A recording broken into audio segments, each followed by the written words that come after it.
We all believe that we can learn from the past.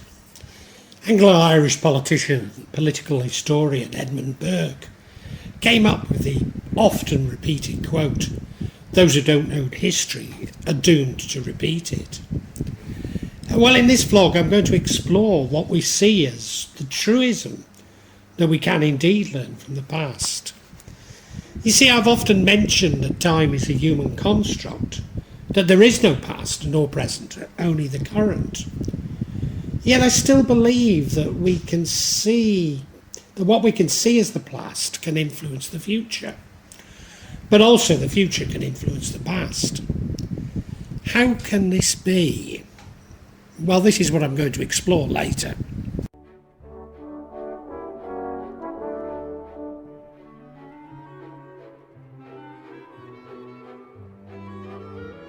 I've often observed the operation of almost a Hegelian dialectic within my life.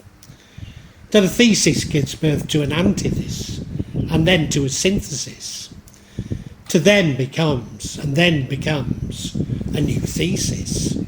Of course, the scientific method follows a dialectic reasoning, but rarely is the synthesis questioned. Although when the synthesis is questioned or challenged is when we make the greatest discoveries and innovations. When I provided research and consultancy to the UK public sector, I was struck by how problems I was fixing were the solutions to past problems. This could indicate short-termism within management and public policy. Or could it simply be the operation of unknown cycles in management thinking? You'll be aware that, like most creators, I now find myself in constant dispute with this platform's public protection policies. They've arisen out of a very real need to protect consumers from the strategies of limbic capitalism. But they only seem to reinforce the danger to the public.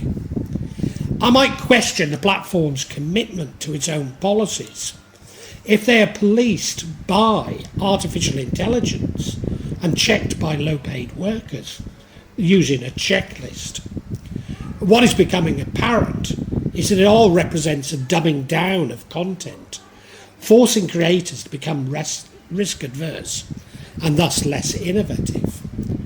Certainly this dumbing down of content is risk aversion, and risk aversion are pressures I've experienced many times before in my life, and particular professional life. So are they cycles, or am I simply interpreting them as cycles?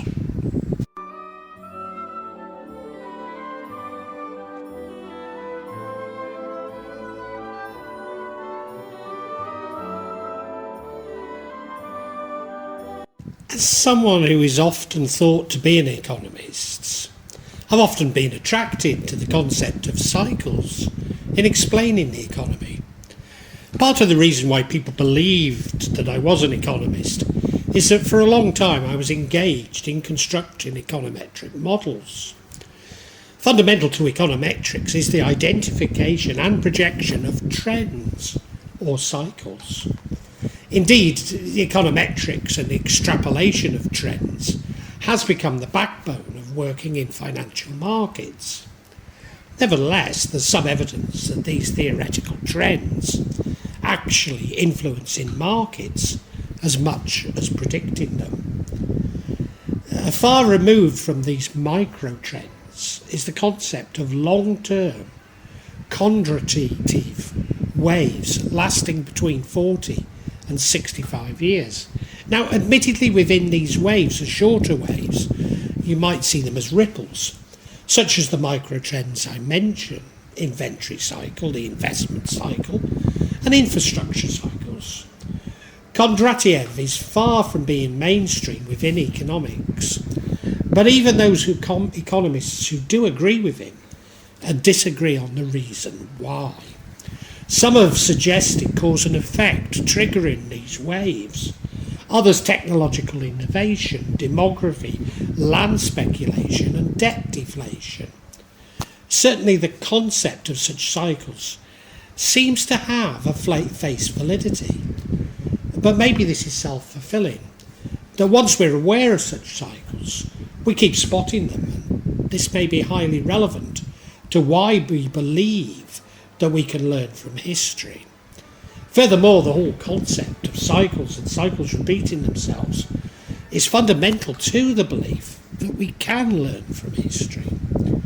Whilst technological and credit cycles may in part explain these long-term trends, it's become more accepted that inequalities seem to drive them, particularly the collapse phase, which follows expansion, stagnation and recession.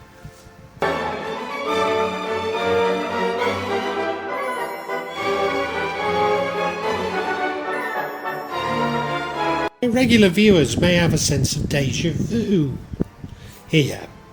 As I mention inequalities and cycles in my vlog Apocalypse, it's become fashionable to see mounting inequalities as leading to societal collapse.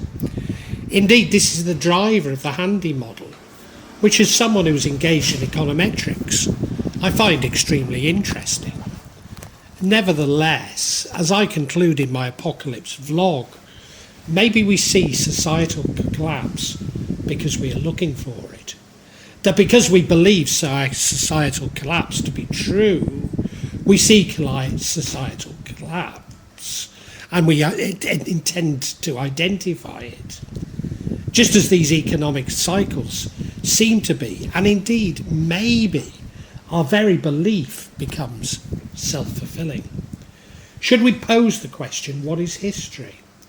Is it simply the study which includes discovery, collection, organisation and presentation of information of the past?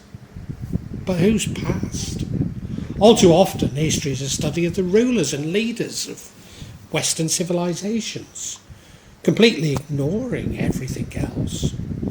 History doesn't repeat itself, but it does rhyme. Mark Twain. The existence of the view that historians reconstruct the past indicates that there is an awareness of the distinction between history and the past, though this distinction is often obfuscated. Particularly is this the case with what we might call meta-historians, such as Arnold Toynbee, who I mentioned in my vlog on Apocalypse, political scientists like Francis Fukuyama, Marxists and postmodernists who apply the term history to process, often invented by themselves, whereby the past involves in a series of stages into the present and into the future. Historians are concerned to identify bias in historical sources, as it is apparent that the control of the contemporary narrative controls history and maybe the present and the future. As Winston Churchill said, history is written by the victors. Interestingly, Churchill also said that the empires of the future are the empires of the mind.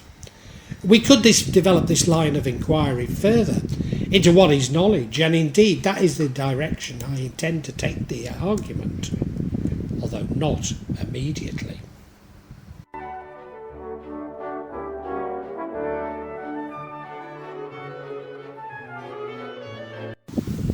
Allow me to digress a little, and those of you who are familiar with my channel will know that if you disagree, it won't stop me. Nothing can stop me from digressing, so forgive me, I should probably say. Contrary to popular belief, tarot is not fortune-telling, but taps into our deep psychology, often so deep that we're not even aware of it. Indeed, the cards are often seen as Jungian archetypes. Within tarot, there are two cards in particular which relate to cycles and learning from the past. These are the World and the Wheel of Fortune cards. The World suggests that we are glowing with a sense of wholeness, achievement, fulfillment and completion. A long-term phase has come full circle. You've finally accomplished your goal or our goal or purpose, everything has come, and we're in the right place, doing the right thing, achieving what we have envisioned. The triumphs and tribulations along the path have made us strong, wise, more experienced person we are now. Express gratitude for what we have created and harvested. But don't rush into the next project. Celebrating the journey will ensure that we are ready for the next challenge. The Wheel of Fortune reminds us that the wheel is always turning and that life is a state of constant change. When going through a difficult time, rest assured that it will get better. Good luck and good fortune will make their return in time. Whilst if things are going well, this will also change and life may return to normal. The Wheel of Fortune is known as the Wheel of Karma because it reminds us that what comes around goes around. Hence, if you want happiness in abundance, make sure you're sending out happiness and abundance. What you send out into the universe will come back in your way. This card suggests that factors outside your control are influencing your situation, as it is as though the universe is unpredictable and maybe unnerving. You need to accept what is happening and to adapt and go with the flow. So both cards refer to cycles, and both suggest that cycles may be repeated if we have not learned from the lessons of the previous cycles. But the Wheel of Fortune in particular suggests that we need to submit rather than attempt to control the universe. Maybe this is a clue why we believe we can learn from the past, that we seek to learn from the past to control the future.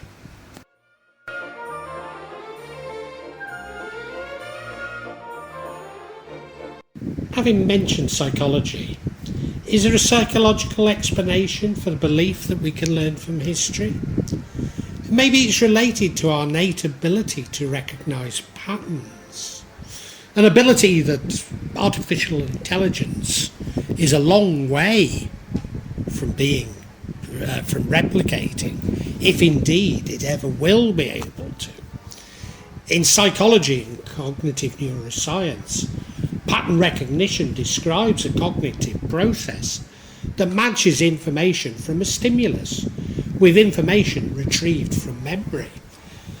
Because pattern recognition refers to different human functions, it would seem that the ability is related to different aspects of the brain, such as the fusiform gyrus for facial recognition and the medial prefrontal cortex for musical pattern recognition. And nevertheless, the neocortex is responsible for sensory perception, recognition of everything from visual objects to abstract concepts, controlling movement, reasoning from spatial orientation, reason and logic, language, basically everything we regard as thinking. Although pattern recognition is performed in both hemispheres of the brain, but the right hemisphere appears to be the more important. Pattern recognition clearly has an ecological imperative, protecting us from danger, but it can also develop into false recognition, known as apopenia. Undoubtedly, this is also related to fear. Apopenia is a tendency to perceive meaningful connections between unrelated things. It can be a symptom of psychiatric dysfunction, for example as a symptom in paranoid schizophrenia, where the patient sees hostile patterns in ordinary actions. Apopenia is also typical of C theorists, where coincidences may be woven together into an apparent plot. Thus it would appear to also be more dominant in narcissists and empaths.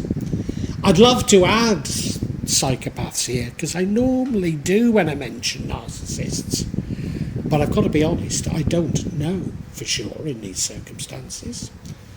I also mentioned pattern recognition in my vlog Addicted, as it would seem to play a major role in addictions.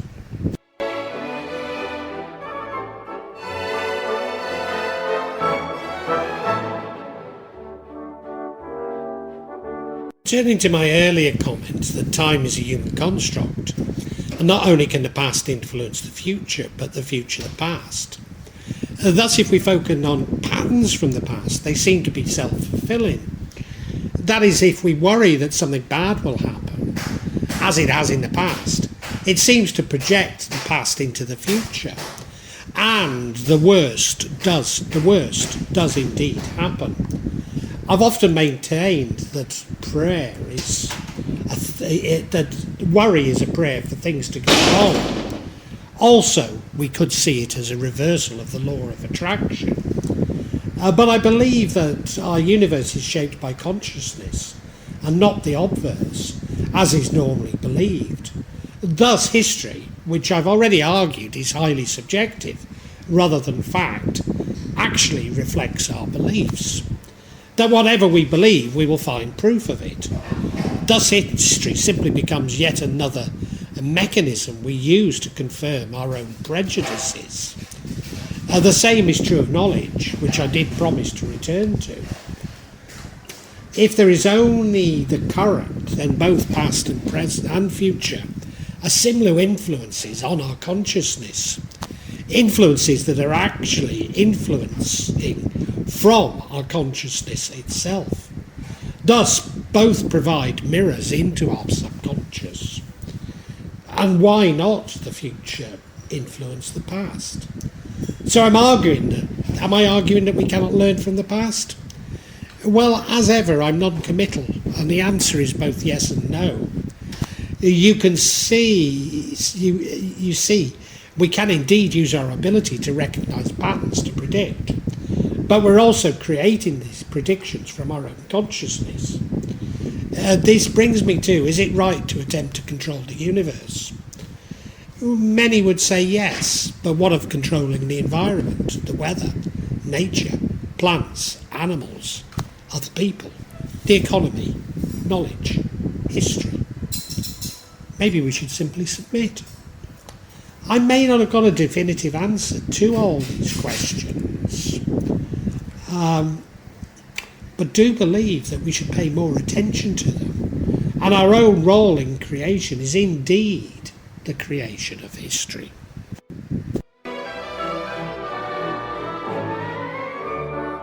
Well, I was going to end there, but I can hear you shouting, "You can't end there, Magic! You've not told us what to do." And maybe that is why I should end it here.